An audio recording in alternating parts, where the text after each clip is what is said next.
Bismillahirrahmanirrahim. Assalamualaikum warahmatullahi ta'ala wabarakatuh. Halo kawan-kawan semua dimanapun anda berada, kembali lagi berjumpa bersama kita. Semoga kita selalu dalam keadaan baik dan kebaikan selalu menyertai kita semua. Amin ya Allah. Oke kawan-kawan, alhamdulillah kembali lagi Maki berkesempatan untuk berbagi soal-soal untuk kita persiapan menghadapi tes CPNS tahun 2021 ini, dimana tesnya itu akan kita hadapi selama berapa hari ke depan. Ketika adanya kawan-kawan, mari kita manfaatkan waktu yang sering, mari kita manfaatkan waktu yang ada ini untuk memperbanyak latihan, juga memperbanyak doa. Oke kawan-kawan, di video-video sebelumnya sudah Maki banyak sekali share itu soal terkait dengan tes kewawasan kebangsaan, tes intelijensi umum, dan juga tes karakteristik pribadi. Untuk tes karakteristik untuk wawasan kebangsaan dulu ya. Nasib-nasib sudah dibahas, integritas juga sudah, bela negara sudah, pilihan negara udah, bahasa Indonesia apalagi banyak. Kemudian untuk kemampuan verbanya sudah, sinonim barusan ya padanan kata ya atau analogi, tinggal numeriknya sudah juga. Untuk berkaitan dengan apa? Dengan numerik itu deret kayak gitu ya. Figura sudah, baru beberapa tapi tinggal nanti ditambah lagi. Nah, untuk tes keberuntungan pribadinya Maki baru bahas tentang anti radikalisme. Nah, sekarang Maki akan fokus ke pelayanan publik ya. Tinggal nanti jejaring kerja, sosial budaya, teknologi bersih, dan profesionalisme, insya Allah pokoknya. Nah, untuk pelayanan publik, kawan-kawan perlu kita ketahui bahwa Undang-Undang Nomor 25 Tahun 2009 nih kawan-kawan tentang pelayanan publik menjelaskan bahwa pelayanan publik adalah kegiatan atau rangkaian kegiatan dalam rangka pemenuhan kebutuhan pelayanan sesuai dengan peraturan perundang-undangan bagi setiap warga negara dan penduduk atas barang, jasa, dan atau pelayanan administratif yang disediakan oleh penyelenggara pelayanan publik. Dan perlu kawan-kawan ketahui, kalau nanti kawan-kawan lolos CPNS, maka nanti di Latsar CPNS itu kan ada prajabatan kalau dulu ya, kalau sekarang Latsar ya. Maka nanti ada beberapa mode yang kawan-kawan akan pelajari, di antara itu adalah pelayanan publik. Nih. Lalu pelayanan publik itu ada 3 unsur utama ya. Yang pertama itu organisasi penyelenggaranya. Jadi organisasi penyelenggaranya siapa? Kemudian ada penerima layanan, pelanggan, itu unsur utamanya, dan kepuasan. Inti dari pelayanan publik sebetulnya adalah kepuasan. Itu dasar-dasarnya kawan-kawan ya. Barangkali ini bermanfaat untuk kawan-kawan semua, karena nanti juga pada saat kawan-kawan mengikuti Latsar akan mempelajari modul ya, di samping pelayanan publik itu kan nanti ada whole government, kemudian pelayanan publik, dan manajemen ASN. Nah, manajemen ASN itu nanti dipelajari itu kawan-kawan. Jadi nanti akan ketemu lagi dengan ini gitu. Nah, sikap pelayanan dapat digambarkan melalui 7P sebagai berikut. 1. Passionasi, sangat bergairah, bersemangat, antusias. Jadi kita dalam melakukan pelayanan itu harus bersemangat, bergairah, dan antusias kawan-kawan. Kemudian progresif, yaitu menggunakan cara yang terbaik, termaju. Proaktif, antisipatif, proaktif dan tidak menunggu. Positif, tanpa curiga dan kekhawatiran. Jadi passion, tanpa ada curiga dan kekhawatiran. Jadi positif, pokoknya kita selalu berpositif thinking. Passion, penuh kesabaran, harus sabar gitu. Jadi intinya gini. Kemudian proporsional, tidak mengada-ngada, dan fungsinya tepat waktu, itu sikap pelayanan itu.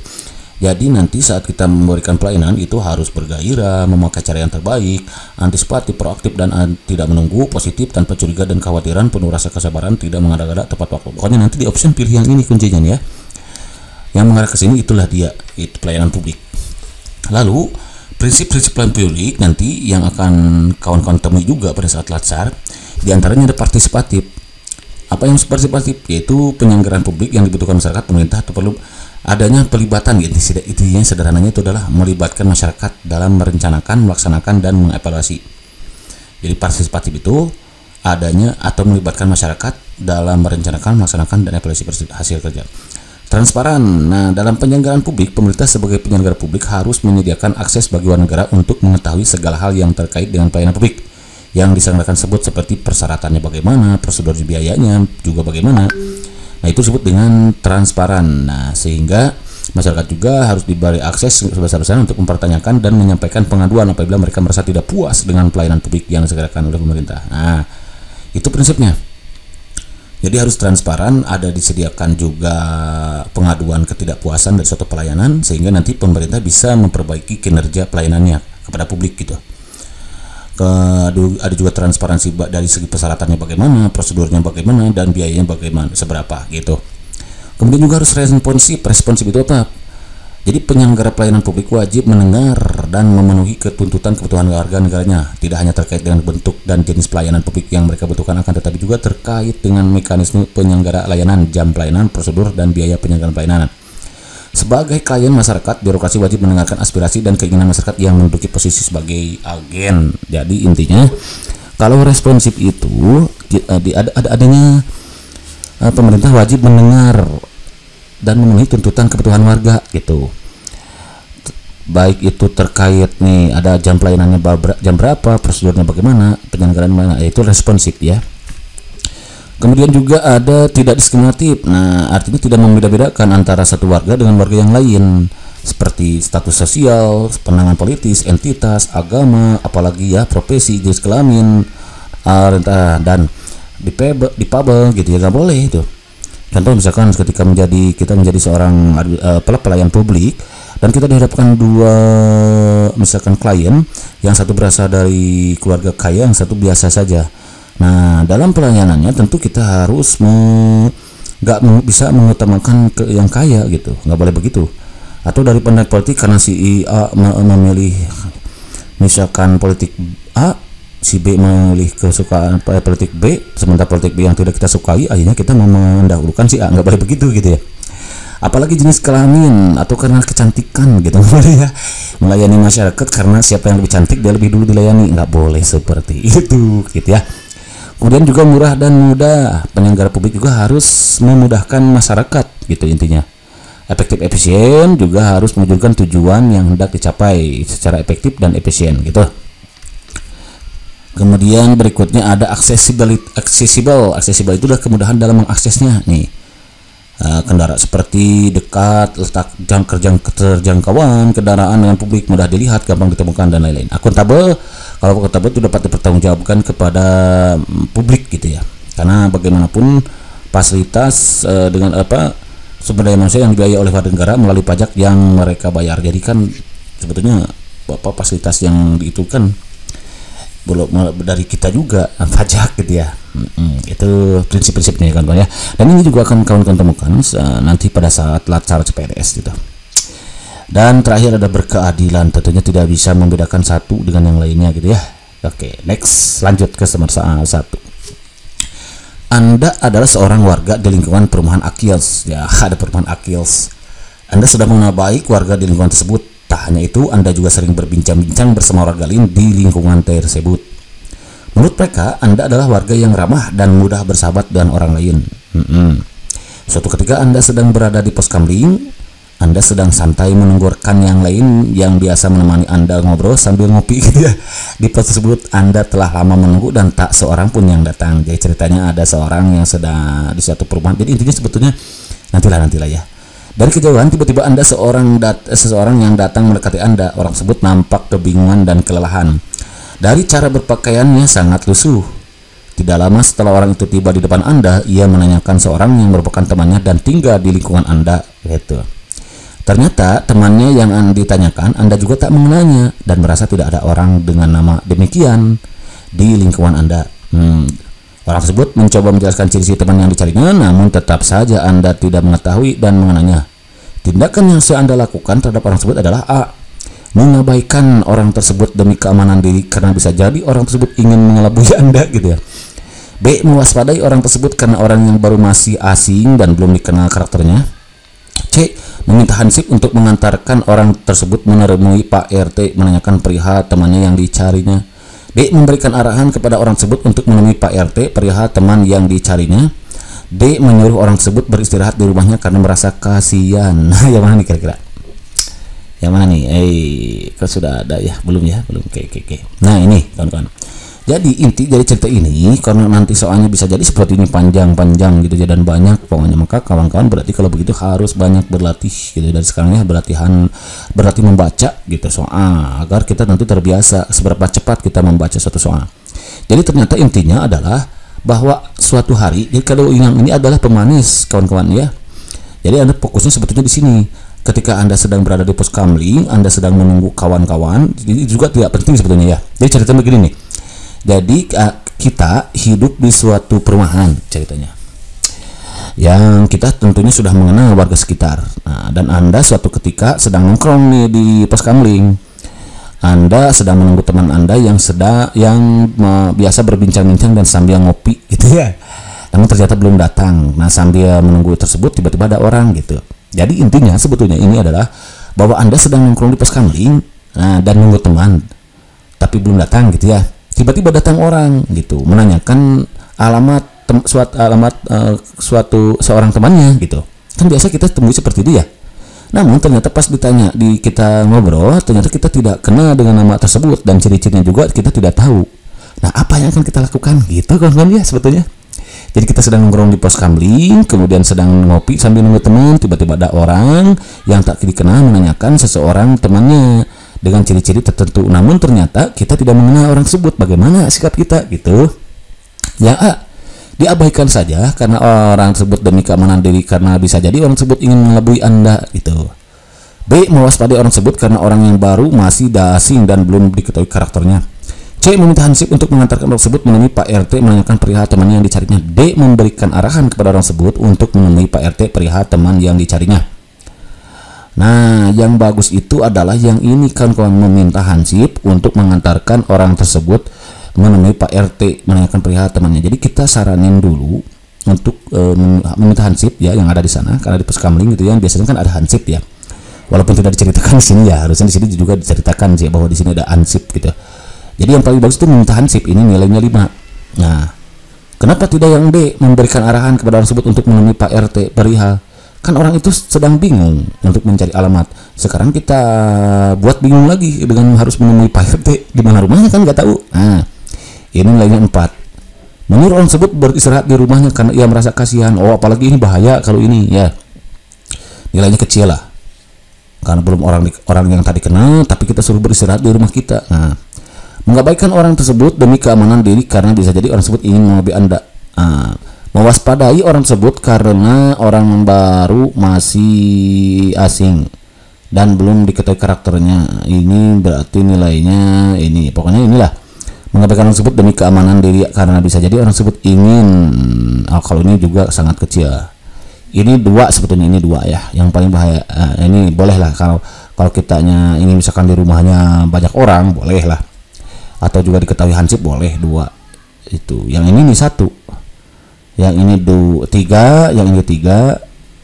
Mengabaikan orang tersebut 3, mengabaikan ya. Mewaspadai 3, sorry. Ini 2, mengabaikan orang itu. Ini 2, ini 1, mengabaikan ya, nggak boleh diabaikan. Gitu, nggak boleh seujun gitu ya. Gitu kan ya. Jadi jawaban yang bagus itu yang tepat adalah yang C, begitu kan understand? Idap-idap, izin mantap, kalau mantap next soal nomor 2. Nah, sudah ada jawabannya ya. Anda seorang customer service pada sebuah rumah sakit. Di tengah kesibukan Anda, datanglah seorang kakek yang ingin menanyakan prosedur penggunaan asuransi kesehatan yang dimilikinya untuk proses rawat inap anaknya yang sedang sakit, yang butuh perawatan agar sakitnya tidak bertambah parah. Setelah Anda menjelaskan panjang lebar dengan bahasa yang mudah dimengerti beberapa kali kepada sang kakek, namun ternyata kakek tersebut tampak sangat kebingungan dan mengatakan bahwa dia tidak mengerti sama sekali dengan prosedur yang Anda jelaskan gitu ya. Sikap yang Anda akan lakukan adalah A. Menjelaskan secara perlahan-lahan dengan bahasa yang mudah dipahami agar dia tahu maksud dari apa yang Anda jelaskan. Kan sudah ya dijelaskan kan gitu. B. Meminta sang kakek untuk memanggil salah satu anggota keluarga agar Anda bisa menjelaskan hal tersebut kepadanya. Yang ini yang paling bagus 5 nih. Jadi kita minta siapa anggota keluarganya gitu, yang bagus pendengarannya, yang masih muda lah intinya ya, sehingga kita bisa mudah gitu menjelaskannya gitu. Kalau yang C, meminta teman Anda lebih berpengalaman dalam hal kronologis yang dibutuhkan. Nah, ini kita tidak profesional, ini nilainya 4. Harus sama kita aja gitu. Tapi lebih baiklah daripada tadi ya. Misalkan B, C, E. Nah, yang E ketiga tuh.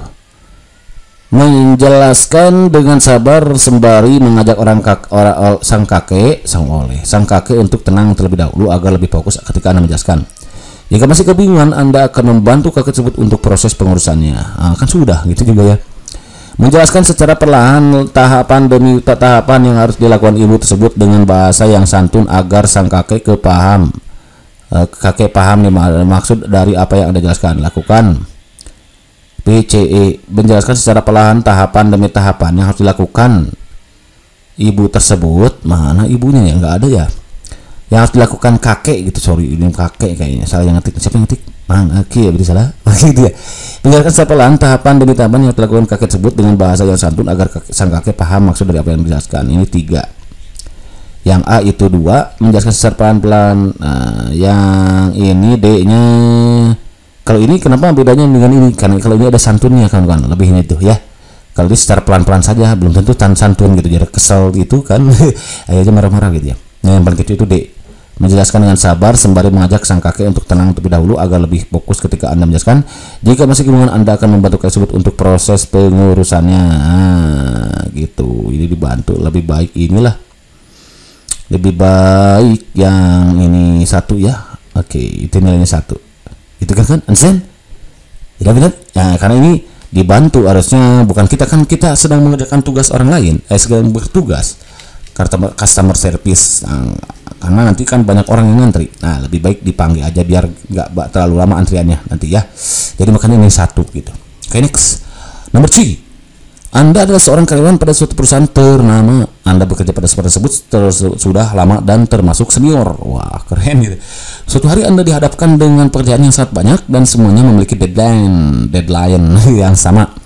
Padahal Anda seorang karyawan yang memiliki dedikasi yang tinggi terhadap pekerjaan. Wah, kerennya. Sebagai karyawan yang profesional, apa yang akan Anda lakukan? Melapor pada atasan bahwa Anda butuh bantuan karyawan lain dan menyelesaikan tugas yang banyak gitu. B. Memilih lembur dengan harapan mendapat tambahan gaji berupa uang lembur. Wah, ini berarti nggak boleh yang ini. C. Menyelesaikan pekerjaan sesuai deadline dengan hasil sebiasanya. D. Pulang sesuai jadwal dengan meninggalkan pekerjaan di meja untuk dikerjakan besok. E. Membawa tugas tersebut ke rumah dan mengajarkannya di rumah larut malam. Nah, yang paling bagus itu adalah yang A, kawan-kawan ya. Melapor dulu pada atasan, kita butuh banyak karyawan gitu, bantuan karyawan untuk menyelesaikan tugas tersebut. Ini 5. Ya, jadi jawabannya yang A ya, yang ini. Kalau C, ya yang keempat itu C, menyelesaikan pekerjaan tersebut sesuai deadline dan dengan hasil sebiasanya, itu bagus juga, tapi nilainya 4 ya. Karena hasilnya sebiasanya. B. Memilih lembur dengan harapan mendapat tambahan, itu nilainya 3. D. Pulang sesuai jadwal dengan meninggalkan sebuah pekerjaan, itu 2. E. Membuat tugas tersebut ke rumah dan mengerjakan di rumah sampai larut malam. Ini gak boleh, karena di rumah itu waktunya untuk keluarga, quality time ya. Ya, waktu di kantor, pekerjaan di kantor ya kantor juga kerjakannya. Jangan di rumah, kasihan keluarganya gitu. Oke, itu gak baik ya. Yang D, yang 4, number 4. Anda ini Anda aja ya. Sorry jangan ngetiknya. Siapa yang ngetik? Maki ya, itu saya Maki ya. Anda diminta oleh pimpinan untuk membuat sebuah laporan pelaksanaan tugas. Namun ketika Anda hendak mencetak laporan dimaksud, file laporan yang Anda buat tiba-tiba korup karena terkena virus, sedangkan pimpinan Anda meminta laporan tersebut segera. Apa yang akan dilakukan? Yang bagus itu adalah segera memanggil tim IT untuk menangani permasalahan tersebut. Ini kepanggil ahlinya gitu, ini sudah ada ya. Segera melapor kepada pimpinan Bapak itu segera virus. Ini nilainya 4 ya, gitu.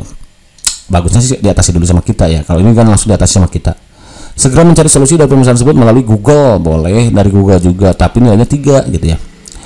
Yang 2 itu segera minta teman untuk membantu menangani permasalahan tersebut. Bahwa ini membantu teman juga, ini pokoknya langsung ke ahlinya aja gitu ya. Kalau teman kasihan nanti terganggu waktu kerjaannya gitu ya. Segera memindahkan bayi ke dalam flashdisk, sudah jelas rusak gitu ya. Ini 1. Nah, jadi jawaban yang benar yang A. Begitu kan understand? Ya benar, ini mantap. Oke kawan-kawan, barangkali saja dulu sebelum sebenarnya mudah-mudahan bisa bermanfaat dan sedikit mengatasi kesulitan yang dapat kawan-kawan dalam mempersiapkan diri untuk menghadapi tes CPNS. Untuk hasil yang memuaskan dan tentunya sesuai dengan apa yang diharapkan, tentunya kawan-kawan di samping usaha maksimal rajin dan rutin agar kawan-kawan juga tidak lupa untuk menghasilkannya dengan doa. Kenapa artinya usaha tanpa doa? Begitu juga apa artinya doa tanpa usaha. Keduanya harus seimbang karena judul lagunya kan perjuangan dan doa gitu ya. Nanti untuk pelayanan publiknya, insya Allah nanti untuk radikalismenya sudah dibuat, nanti tinggal jejaring kerja dan teknologi intuasinya. Mudah-mudahan apa yang berkesan bisa berikan dan sampaikan bisa bermanfaat untuk kawan-kawan semua. Kalau ada kawan-kawan yang memiliki banyak pertanyaan untuk dibuatkan, silakan tinggalkan pertanyaan di kolom komentar. Insya Allah kalau ada waktu kita akan bahas satu persatu. Oke, terima kasih. See you next video. Assalamualaikum warahmatullahi wabarakatuh.